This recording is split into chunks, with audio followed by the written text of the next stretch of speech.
자, 오늘 우리에게 주시는 말씀 마태복음 7장 1절부터 12절. 마태복음 7장 1절부터 12절의 말씀 우리 모두 한 목소리로 함께 봉독하도록 하겠습니다. 비판을 받지 아니하려거든 비판하지 말라. 너희가 비판하는 그 비판으로 너희가 비판을 받을 것이요 너희가 헤아리는 그 헤아림으로 너희가 헤아림을 받을 것이니라. 어찌하여 형제의 눈 속에 있는 티는 보고 내 눈 속에 있는 들보는 깨닫지 못하느냐. 보라, 내 눈 속에 들보가 있는데 어찌하여 형제에게 말하기를 나로 내 눈 속에 있는 티를 빼게 하라 하겠느냐.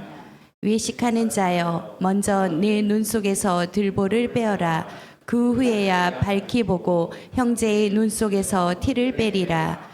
거룩한 것을 개에게 주지 말며 너희 진주를 돼지 앞에 던지지 말라. 그들이 그것을 발로 밟고 돌이켜 너희를 찢어 상하게 할까 염려하라. 구하라, 그리하면 너희에게 주실 것이요 찾으라, 그리하면 찾아낼 것이요 문을 두드리라, 그리하면 너희에게 열릴 것이니 구하는 이마다 받을 것이요 찾는 이는 찾아낼 것이요 두드리는 이에게는 열릴 것이니라.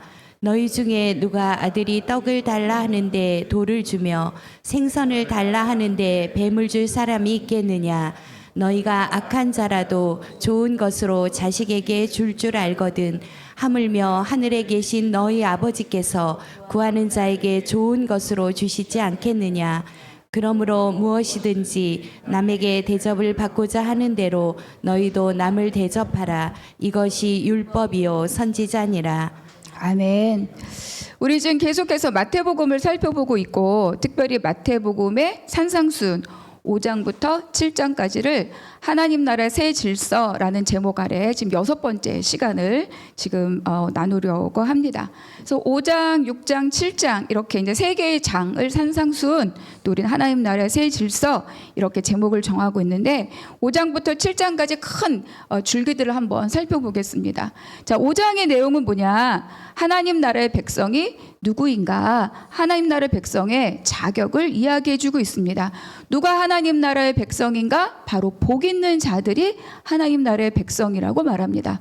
누가 복 있는 자들입니까? 심령이 가난한 자, 애통하는 자, 온유한 자, 의에 줄이고 목마른 자, 의를 위하여 박해받는 자. 이 모든 자들이 뭡니까? 바로 복 있는 자들이죠. 근데 이들은 오직 하나님밖에 바라볼 곳이 없는 자, 하나님밖에 소망할 것이 없는 자들, 바로 그들을 향해서 하나님 나라의 백성들이다 이렇게 말씀하고 있습니다. 그리고 6장은 바로 하나님 나라 그 원리의 실천편이라고 할 수 있죠. 가장 중요한 것은 무엇입니까? 바로 하나님 앞에서 행하라. 경건의 지표인 구제, 기도, 금식 이거를 다 하나님이 아니라 사람에게 보이려고 행하고 있는 자들에게 하나님 앞에서 행하라 이렇게 말씀하고 있죠. 그리고 모든 염려, 재물 이런 것들 다 주님께 맡겨라. 그것은 우리의 몫이 아니다. 이렇게 말씀하고 있습니다. 결국 그리스도의 제자된 삶, 하나님 나라의 백성들은 일상생활 안에서 내가 바라보고 지향해야 할 스스로의 경건의 삶의 모습의 모양들을 우리에게 말씀해 주고 있는 거죠. 그리고 오늘부터 살펴볼 7장은 바로 하나님 나라 백성으로서의 생활의 지침을 이야기해 줍니다. 그리고 마지막 오늘 살펴볼 본문은 아니지만 이 산상수훈의 마지막 결론을 7장에서 다루고 있죠. 그래서 오늘은 크게 두 개로 볼 수 있습니다. 첫 번째는 뭐냐면 하나님 나라의 백성으로서 타인과의 관계, 이웃과의 관계 속에서 나는 어떻게 행동해야 하는가, 대인관계의 규례에 대해서 말씀해 주고 있는데 비판으로 이야기하고 있습니다. 두 번째 단락은 하나님 나라의 백성으로서 기도를 통해서 바로 하나님과 나와의 관계가 무엇이냐를 우리에게 알려주고자 합니다. 자, 첫 번째 비판에 대해서 우리가 한번 살펴보겠습니다. 1절을 다 같이 읽겠습니다. 1절 시작. 비판을 받지 아니하려거든 비판하지 말라. 자, 이 1절의 성경의 원문은 앞뒤가 바뀌어 있어요. 비판하지 말라. 이것이 굉장히 강한 명령조로 가장 먼저 처음에 탁 등장을 합니다. 그래서 이 명령문의 의미는 습관적으로 계속해 왔던 비판하는 그 일, 몸에 밴 그 태도를 이야기합니다. 당장 멈추고 새로운 생활의 질서를 갖추라. 이런 의미를 갖고 있습니다. 그렇다면 여기서 말하는 비판이 무엇이냐? 그러니까 비판을 받다라는 것에 사용된 이 동사의 원형은 크리조라고 하는데 이것은 약간 이중적 의미가 있어요.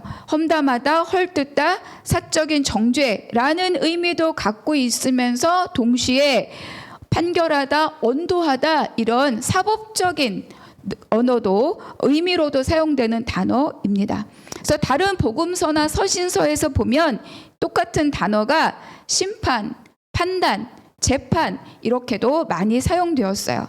그래서 이 1절에 대한 다른 번역본들을 우리가 한번 살펴보려고 합니다. 첫 번째는 이제 공동 번역에서 뭐라고 나오죠? 판단하지 말라 이렇게 나오죠.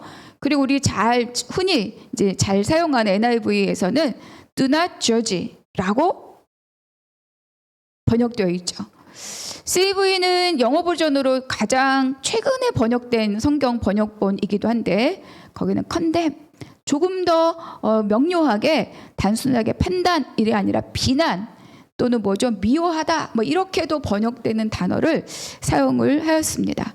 그래서 이렇게 다른 번역본들과 비교해 보니까 이 그냥 비판이라고 사용된 이 단어의 약간의 애매모호함이 조금 더 명확하게 정리가 될 것 같습니다.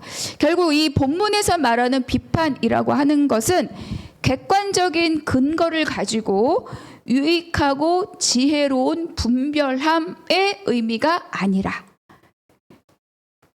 오히려 나를 기준치로 상대를 평가하고 상대에 대한 나의 생각을 부정적으로 결정짓는 그 태도를 비판이라고 말하고 있는 거야.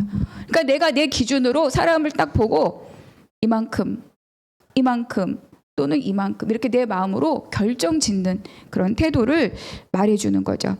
결국 비판하지 말라라고 하는 것은 나의 기준으로 상대를 평가하지 말라, 나의 기준으로 상대를 비난하지 말라, 판단하지 말라라는 의미입니다. 근데 이 무정한 이 비판은 굉장히 위험한 태도입니다. 왜 그러냐?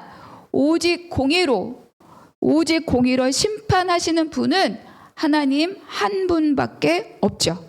그런데 이 하나님의 자리에 나를 올려놓았기 때문입니다. 그러니까 자신을 심판자의 자리에 올려놓고 다른 사람을 정죄하는 굉장한 교만한 마음의 태도이기 때문입니다. 그래서 이 이웃에 대한 이 무분별한 비판은 반드시 필연적으로 하나님의 심판을 가져오게 됩니다. 2절 우리가 같이 읽겠습니다. 2절 다 같이 시작. 너희가 비판하는 그 비판으로 너희가 비판을 받을 것이요 너희가 헤아리는 그 헤아림으로 너희가 헤아림을 받을 것이니라. 여기서 이제 헤아림이라는 말은 양이나 길이를 측정하는 이런 단어에서 유래한 말이에요. 그래서 다른 번역 분량 또는 측정, 측량 이런 단어로도 번역된 단어입니다. 그러니까 나의 잣대로 이웃을 측정한다는 말입니다. 그래서 그 측정된 측정치에 따라서 이웃에 대한 이 사람에 대한 나의 태도의 수위를 조절하는 거예요. 내가 이 사람을 어떻게 대우할지, 내가 이 사람을 어떻게 취급할지, 내가 이 사람을 어떻게 대할지, 내가 이 사람을 어떻게 다룰지. 그러니까 내가 측정한 측정치가 요만큼이면 거기에 맞게, 이만큼이면 이렇게 맞게. 그런데 이런 자들에 대해서 하나님은 분명하게 말씀하십니다. 너희의 비판, 너희의 헤아림의 그 잣대로 너희들은 나로부터 비판과 헤아림을 받을 것이다. 이렇게 말씀하는 거죠. 그러니까 이웃에 대한 비판과 헤아림은 반드시 그대로 부메랑이 되어 돌아올 수밖에 없습니다. 왜냐하면 우리 모두 하나님 앞에 죄인이고 누구도 예외 없이 약점과 허물이 있을 수밖에 없기 때문입니다. 그래서 로마서에서는 이 비판하는 자들에 대해서 이렇게 경고합니다. 로마서 2장 1절인데 우리가 공동 번역으로 있는 것만 먼저 한번 읽겠습니다. 다 같이 시작. 그러므로 남을 판단하는 사람이라 하더라도 자기는 죄가 없다고 말할 수는 없습니다. 남을 판단하면서 자기도 똑같은 짓을 하고 있으니 결국 남을 판단하는 것은 바로 자기 자신을 단죄하는 것입니다. 판단하려면 나는 흠결이 없어야 되는데 우리가 그럴 수가 없잖아요. 그런데도 너희가 그렇게 하고 있으니 그 판단은 곧 너를 단죄하는 거다. 그래서 이방인을 죄인이라고 정죄하고 판단하면서도 동일한 죄를 범하고 있는 유대인들을 향하여서 바울의 행한 책망의 말입니다. 그러면 예수님은 이렇게 비판을 일삼는 자들에 대해서 뭐라고 말씀하시는가? 5절, 본문의 5절 함께 읽겠습니다. 시작. 외식하는 자여 내 눈 속에서 들보를 빼어라. 그 후에야 밝히 보고 형제의 눈 속에서 티를 빼리라. 그들을 외식하는 자 이렇게 말씀하죠. 그러니까 외식이라는 단어는 우리가 이미 6장에서 엄청 여러 번 나왔던 반복됐던 말이죠. 그래서 구제, 금식, 기도를 하나님 앞에서가 아니라 사람에게 보이려고 행하는 그들 모두를 향해서 예수님은 외식하는 자다 이렇게 책망하셨습니다. 그러니까 자기의 행위를 과도하게 막 사람들 앞에 드러내는 거예요. 그래서 그거를 통해서 명예를 얻고 그리고 존경을 얻으려고 하는 그 속셈을 가진 자들 그들에게 외식하는 자다 이렇게 말씀하신 거죠. 그렇다면 이 비판하는 자들의 외식은 어떤 것이냐? 우리가 3절과 4절 읽진 않았지만 거기에 따르면 자기 눈 속엔 들보가 있어요. 그런데 상대방, 형제, 이웃에게 있는 티를 내가 빼주겠다고 막 달려드는 그러한 사람을 여기서 말해주고 있죠. 여러분 들보는 뭐죠? 어마어마한 기둥, 집을 떠받치는 대들보 이런 말 하잖아요. 그런 거예요. 티는 톱밥 같은 게 튑니다. 그러니까 막 이만한 잘못을 갖고 있는데 요만한 것을 막 너 틀렸어 내가 빼줄게 라는 그런 사람들의 모습을 이야기해 주고 있죠. 우리나라 속담에 이것에 아주 안성맞춤인 속담이 있습니다. 뭐가 있을까요? 여러분은 이런 속담 잘 모르나? 똥 묻은 개가 겨 묻은 개 나무란다. 아주 그냥 주제 파악이 안 되는 그런 멍멍이죠. 근데 이제 여러분은 이런 적이 없으신가? 저는 사실은 많이 부끄럽지만 이런 경우 많이 있습니다. 그러니까 막 어떻게 그럴 수가 있냐? 어떻게 사람이, 어떻게 목사가, 어떻게 인간의 탈을 쓰고 막 이렇게 감정이 흥분되어서 막 어떤 사람, 상황, 사건들을 막 비판한 적이 많이 있죠. 그러니까 물론 그 사람이나 사건이나 이런 것들에 봤을 때 잘못된 점이 분명히 있는 것은 맞습니다. 그런데 그럼에도 불구하고 한 가지 분명한 것은 나의 마음, 나의 감정, 나의 선택을 내가 어떤 것으로도 보장할 수 없다는 거예요. 그러니까 비판하지 말라고 하는 것은 상대에 대한 존중만 있는 것이 아니라 아까 2절에서도 말씀하는 것처럼 그 비판이 오히려 반대로 나에게 족쇄가 되어서 채워질 수도 있다라는 것을 우리가 알아야 된다고 말씀하고 있는 거죠. 그러니까 내로남불이라는 이 슬픈 단어가 우리 안에 있는 거예요. 그래서 이들에 대해서 예수님은 분명하게 우선순위를 정해서 말씀하십니다. 내 눈 속에 들어있는 들보를 먼저 빼라. 그것을 먼저 하고 난 후에야 그 다음에 내가 무엇을 보고 있는지를 밝히 볼 수 있다. 이렇게 말씀하고 있는 거죠. 내 속을 하나님 앞에 낱낱이 드러내 보이고 나면 어느 것 하나 하나님 앞에 당당할 것이 없습니다. 모두 부끄러우며 하나님의 은혜로 덮어주지 않으면 살 재간이 없다는 것을 발견합니다. 그러니까 그 큰 들보를 거두어내고 나면 그제서야 진짜 볼 것을 보는 거죠. 그리고 나서 그 형제의 티가 눈에 보이면 그때 빼보라는 거예요. 그러나 여러분, 내가 철저한 죄임을 인정하고 깨달은 자가 그 형제의 티를 비판할 수 있겠습니까? 이것은 예수님이 그 당시에 율법을 핑계 삼아 종교 생활에 젖어 있는 종교 지도자들, 바리새인, 서기관 이들을 책망하는 말씀입니다. 그러니까 이들은 하나님의 말씀을 본질대로 원 뜻대로 제대로 알지도 못하지만 또 그 율법을 지키는 것을 강조하고 있는데 본인들은 마음으로 지키는 것이 아니라 사람에게 보이려고 지키고 있는 이 위선적인 태도를 갖고 있으면서도 또 그 율법을 잣대로 연약한 백성들을 정죄하고 또 그들을 비난하고 있었기 때문입니다. 그리고 그들을 향하여서 보살피지는 못할 망정 죄인이다 이렇게 낙인을 찍었던 거죠. 그러나 하나님 앞에 죄인이 아닌 사람이 어디 있겠습니까? 그러니까 이거는 서기관과 바리새인들이 음행 중에 잡혀온 여인이 있었죠. 예수님 앞에 쫙 끌고 와서 중앙에 세웁니다. 그래서 모세 율법을 운운하면서 돌로 치어야 되지 않습니까? 라고 막 돌을 들고 있었죠. 그때 예수님이 그들에게 무엇이라고 말씀하시죠?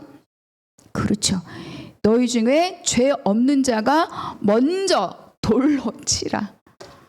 다 돌을 내려놓고 그들이 돌아갔다. 그런 거예요. 그런데 그럼에도 불구하고 우리가 여기서 생각해 볼 것이 있어요. 우리는 왜 비판하는가? 왜 비판하고 왜 비난하고 왜 판단하는가? 그 첫 번째 이유는 바로 우리의 죄성 때문입니다. 창세기 3장 5절의 말씀 다 같이 함께 읽겠습니다. 시작. 너희가 그것을 먹는 날에는 너희 눈이 밝아져 하나님과 같이 되어 선악을 알 줄을 하나님이 아심이니라. 그러니까 여기 혹한 거예요. 그래서 결국은 선과 악의 판단은 오직 절대선, 하나님만이 절대적인 옳음임에도 불구하고 그 선악과를 따먹고 그 기준을, 절대적인 그 기준을 인간이 자기 것으로 가지고 왔죠.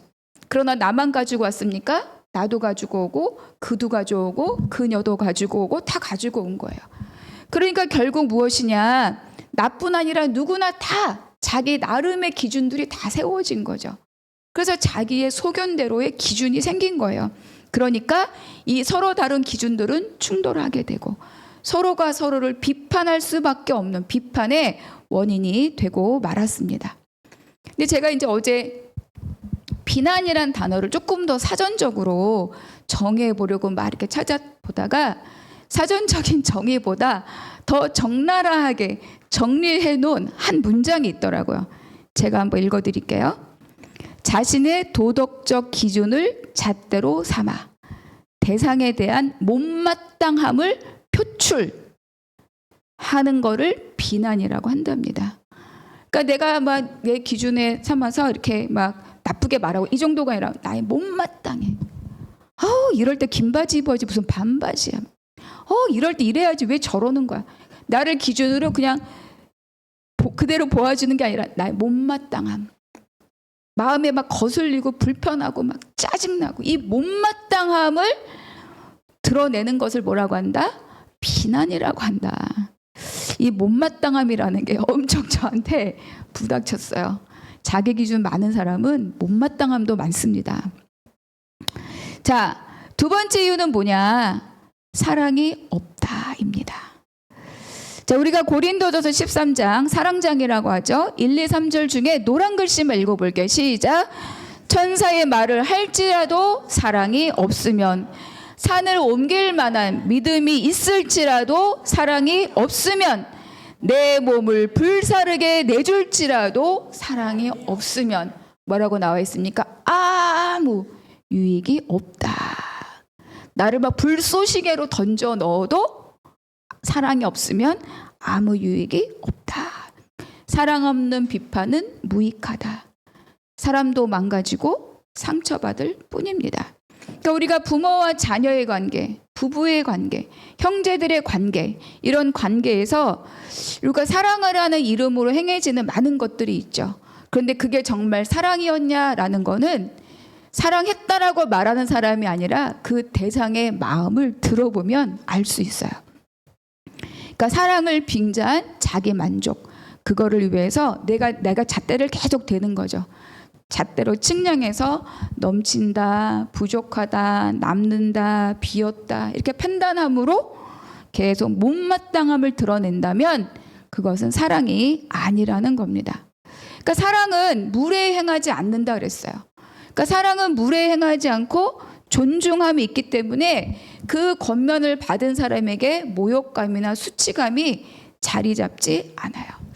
제가 이제 그저께 이제 전주에서 올라오면서 너무 졸린 거야. 고속도로 오는데 제가 운전하고 다니면서 이 졸음운전센터 제가 쉰 적이 없는데 이번에 올라올 때는 2번이나 거기에 차를 세우고 막 거의 기절하듯이 그렇게 쉬다가 왔어요. 그러니까 올라오면서 음악도 듣다가 이제 유튜브에서 금쪽이 이 이야기를 앞뒤 얘기는 너무 긴데 이제 이 코끼리랑 금쪽이랑 대화하잖아요. 코끼리가 이 아이에게 물어봤어요. 금쪽아, 뭐 이렇게 뭐 막 물어봤어. 근데 이 아이가 뭘 물어봤는데 막 이렇게 머뭇머뭇 그러더니 이렇게 말하는 거예요. 따로 살았으면 좋겠어. 이렇게 말하는 거예요. 그러면 나는 더 행복할 것 같아. 근데 그거를 듣는 엄마가 너무 깜짝 놀라는 거야. 막 그 화면에 잡혔는데 그러면서 그럴 리가 없다. 이렇게 말하는 거죠. 그러니까 이제 그게 사실은 문제이니까 그거를 이제 풀고 해결하고 그러려고 이제 그 과정에 참여를 한 건데 그러니까 엄마는 그거를 못 받아들이는 거야. 그럴 리가 없다. 자기 도저히 이해가 안 된다. 받아들일 수 없다. 근데 그 아이와 엄마만 그런 게 아니라 그 전에도 이제 오면서 이제 짤을 좀 봤는데 대부분이 그렇더라고. 대부분이 남편과 아내도 서로 그럴 리가 없다는 거야. 한 사람은 너무 행복하다는데 한 사람은 자기는 숨 막혀 죽을 것 같다는 거야. 이런 경우가 있다는 거죠. 그래서 여기서 가장 대표적인 들보와 같은 이 결함은 뭐냐? 그러니까 자신이 가진 것을 뭔지 모르는 거죠. 그리고 그런 영적인 무지, 그리고 형제에 대한 사랑이 없는, 사랑이지만 사실은 사랑이 없는 이 가혹한 마음을 이야기한다. 이렇게 볼 수 있습니다. 그러니까 비판하지 말라고 명령하셨는데 그러면 비판을 멈추고 새로운 질서 아래 있으려면 어떻게 해야 되느냐? 멈춰야 됩니다. 말과 생각이 더 이상 부정적으로 번져나가지 않도록 입을 닫고 그리고 생각을 다스려야 하죠. 그리고 하나님 앞에서 상대를 보이는 건 나를 하나님 앞에 드러내야 돼요. 나를 비추고 여기에서 사람의 판단이 아니라 나를 향한 누구의 판단? 하나님의 판단을 내가 기다려야 되는 거죠. 그런데 하나님께서 나에게 판단하신다고 해서 우리는 수치감을 갖지 않습니다. 왜 그렇습니까? 하나님은 사랑이시기 때문이죠. 우리는 하나님의 판단 아래 나의 부끄러움을 깨닫고 그 부끄러움을 깨달음으로 어떻게 됩니까? 우리는 하나님의 은혜를 입습니다. 사람의 판단과 다른 거예요. 그래서 이 비판에 관한 하나님의 나라의 백성, 복음을 가진 자로 이 비판에 대한 주님의 말씀이 뭐냐? 이웃과의 관계 안에서 이웃에 대한 믿는 자로서 복음을 가진 자로서의 생활의 지침이다. 이렇게 이야기할 수 있습니다. 그러면 이 지침 아래 우리에게 무엇이라고 말씀하시는가? 비판이 아니라 분별이다. 6절 같이 읽겠습니다. 시작. 거룩한 것을 개에게 주지 말며 너희 진주를 돼지 앞에 던지지 말라. 그들이 그것을 발로 밟고 돌이켜 너희를 찢어 상하게 할까 염려하라. 그러니까 이것은 앞에 비판하지 말라고 해서 막 무분별한 확대해서 아무것도 진짜 하나님 나라에 합하지 않은 것도 내버려두고 이런 게 아니라 이 무분별한 확장하는 것을 무분별한 확장을 경계하고 그리고 영적 분별력을 가지고 죄와 더러운 것으로부터 구별된 삶을 살라 이렇게 말씀하고 있는 거죠. 결국 복음과 진리를 우리가 어떻게 지키고 나가야 되느냐를 우리에게 이야기해 주는 것입니다. 개화돼지는 누구냐? 그러니까 개화돼지는 유대인들이 매우 꺼리는 이 불결한 짐승이 바로 개화돼지입니다. 그러니까 성경에서 이 개는 이방인을 이야기하기도 하고 또 거짓 선지자들을 비유하기도 하고 그리고 이미 복음을 받았다가 배교하는 자들을 지칭하기도 하고 그리고 복음을 들으려 하지 않고 사람에게만 보이려고 하는 이 종교 지도자들을 말하기도 합니다. 그러니까 거룩한 것과 진주는 또 무엇이냐? 바로 동의어로 귀한 것, 존귀한 것 이런 의미로 동의어로 사용된 것으로 하나님 나라의 복음을 의미하는 거죠. 그래서 개와 돼지에게 던지지 말라. 오히려 그것을 밟고 찢고 너희까지 해야 할지도 모른다. 결국 거짓을 작정하고 왜곡을 작정한 자들에게 복음의 수고를 하지 말라. 이렇게 말씀하고 있죠. 우리는 지키고 복음을 지키고 하나님 나라를 지키고 복음을 지키는 사명을 갖고 살라고 이야기하고 있습니다. 자, 두 번째 기도에 대해서 말씀하고 있는데 7절과 8절 함께 읽겠습니다. 시작. 구하라 그리하면 너희에게 주실 것이요 찾으라 그리하면 찾아낼 것이요 문을 두드리라 그리하면 너희에게 열릴 것이니 구하는 이마다 받을 것이요 찾는 이는 찾아낼 것이요 두드리는 이에게는 열릴 것이니라. 여러분 이 7절과 8절 굉장히 잘 알고 있는 말씀이죠. 근데 여러분 이 말씀에 대해서 어떻게 이해하고 있습니까? 대부분 기도 응답의 확신으로 이 두 절의 말씀을 이해하고 받아들이고 있습니다. 기도 응답의 확신 이런 확신 시리즈에 가면 이 말씀이 꼭 있어요. 그러니까 이건 아주 적극적으로 하나님 앞에 기도하는 그런 태도를 보여줍니다. 그래서 구하고 또 안 되면 또 찾고 또 안 되면 막 문을 두드리고 될 때까지 그래서 굉장히 끈질기게 기도하는 모습이라고 말하고 있고 또 그러한 것이 기도에 대한 당연한 태도라고 생각합니다. 물론 그런 의미가 있습니다. 그런데 그보다 더 먼저 중요하게 보아야 할 것이 있죠. 그것이 뭐냐면 우리가 누구에게 기도하고 있는가입니다.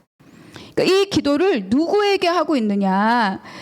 우리가 보니까 구하라 너희에게 주실 것이요.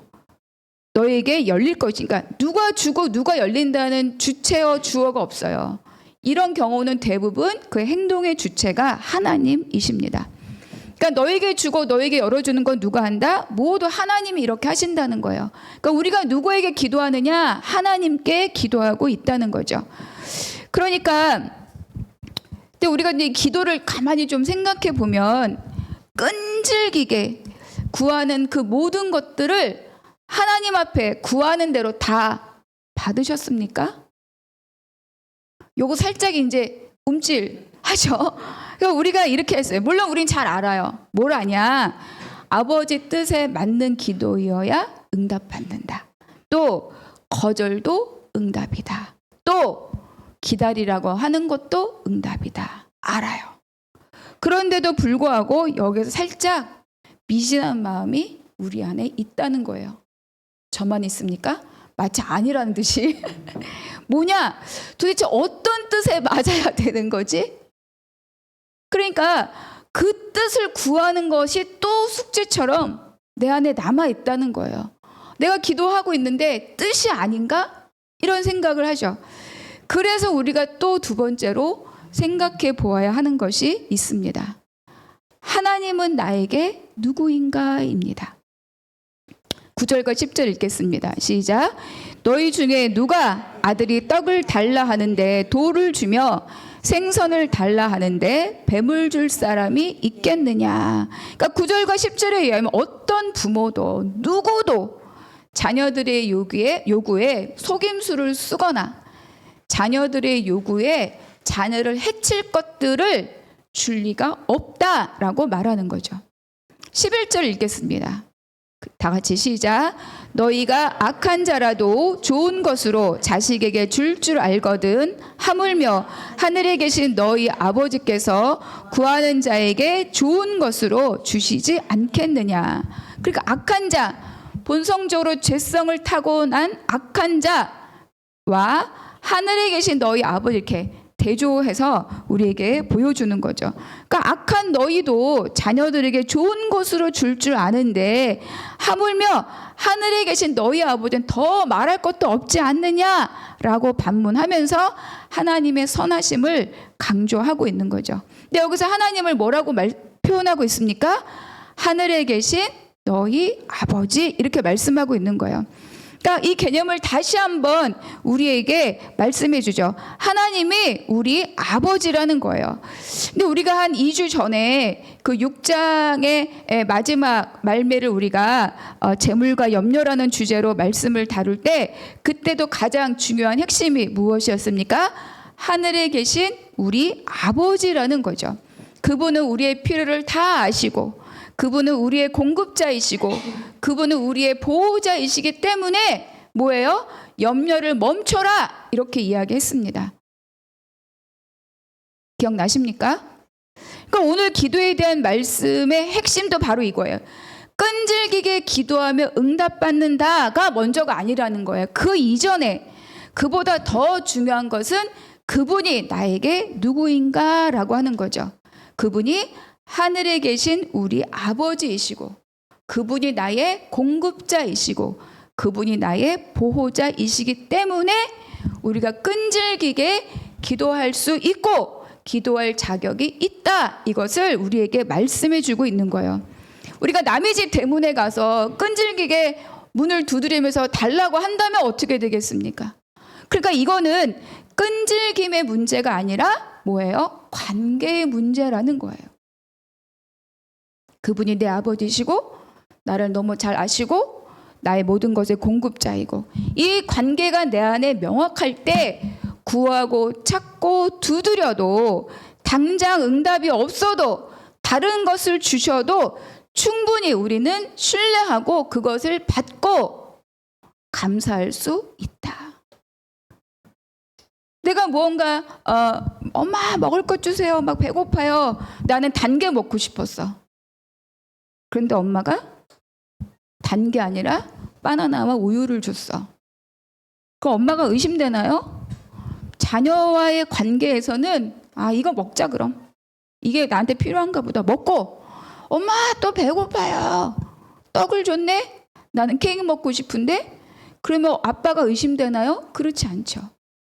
안 줄라나? 그게 아니라는 거야. 그러니까 구하고 찾고 두드리고 이 끈질김의 기도에 할 수 있는 원천은 뭐냐? 하늘에 계신 나의 아버지. 그 관계가 나한테 명확하냐?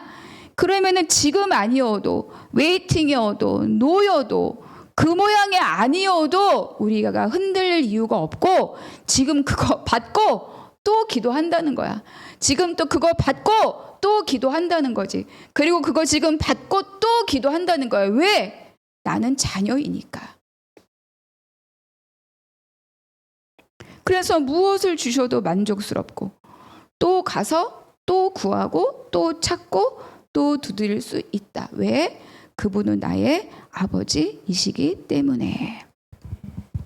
세 번째로 그래서 이웃 그리고 하나님의 관계 안에서 우리의 생활 지침은 결론적으로 뭐냐? 12절입니다. 함께 읽겠습니다. 시작. 그러므로 무엇이든지 남에게 대접을 받고자 하는 대로 너희도 남을 대접하라. 이것이 율법이요 선지자니라. 우리가 보통 이제 황금률이라고 많이들 이야기하죠. 그러니까 하나님 나라의 백성으로서 이웃에 대한 윤리를 가장 아주 함축적으로 딱 표현한 말씀입니다.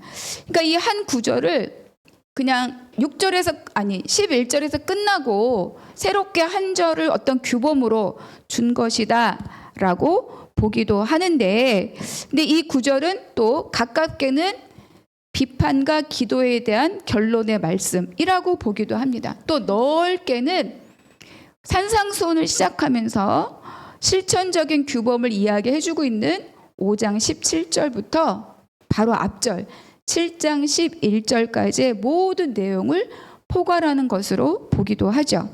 5장 17절이 무엇이었습니까? 같이 읽겠습니다. 시작. 내가 율법이나 선지자를 폐하러 온 줄로 생각하지 말라. 폐하러 온 것이 아니요 완전하게 하려 함이라. 그래서 뒤에 서기관보다 더 나은 의를 이야기하고 살인에 대해서, 간음에 대해서, 이혼 쭉 이야기하잖아요. 결국 네 마음의 동기에 뭘 담고 그 행동을 하고 있느냐를 말하고 있었어요. 그래 6장이 왔었고 금식, 기도, 구제 하나님 앞에서 행하라. 염려를 멈추라. 그리고 오늘 본문이잖아요. 결국 이 12절은 하나님 나라의 새 질서 아래 살고 있는 백성들의 실천적인 이 지침의 가장 핵심이다. 이렇게 결론을 내릴 수 있습니다. 그래서 예수님도 이 구절이 구약의 모든 가르침이다. 이렇게 말씀하는 거죠. 율법이여 선지자다라는 말은 이것이 율법과 예언서의 본뜻이다. 결국 구약의 모든 것의 스피릿이다. 이렇게 말해주고 있는 거예요. 사랑은 율법의 완성이라고 했습니다. 그래서 사랑이 답이에요. 그러니까 아버지가 나를 사랑으로 대하듯 나도 아버지를 뭐로? 사랑으로. 그리고 이웃에 대해선 사랑이 고픈 자, 인정이 고픈 자, 격려가 고픈 자, 지지가 고픈 자를 뭐예요? 내가 그렇게 해주는 거예요. 보듬어 안고 내가 잣대로 판단하고 갈라내는 것이 아니라 살피고 용납하고 이런 것이 바로 우리가 할 일이라는 거죠. 하나님은 나를 자녀로 부르시고 자녀로 대접하고 계시는데 내가 저 먼지 아저씨 바라보듯이 그게 아니라 나도 하나님을 나의 아버지로 대접하고 그 관계 속에서 하나님의 풍성함 속에 모든 것을 누리는, 그래서 응답받지 않아서 버림받았는가 아니라 그냥 또 가서 지금 주신 거 받고 또 가서 두들기고 찾을 수 있는 그런 정말 당당한 하나님의 백성으로서 하나님의 모든 것을 누리는 우리 성도님들이 되시기를 주님의 이름으로 축복합니다. 기도하겠습니다. 하나님 감사합니다. 이웃을 비판하지 않겠습니다. 왜? 그 비판으로 하나님의 나를 비판하고 헤아리실 수 있기 때문이라고 오늘 배웠기 때문입니다. 또 하나님의 앞에 아버지로서 하나님을 사랑하겠습니다. 그래서 아버지의 자녀로 저를 불러주셨으니 그에 합당한 삶을 살아가겠습니다. 모든 것 감사하고 우리 주 예수 그리스도 이름으로 기도하옵나이다. 아멘.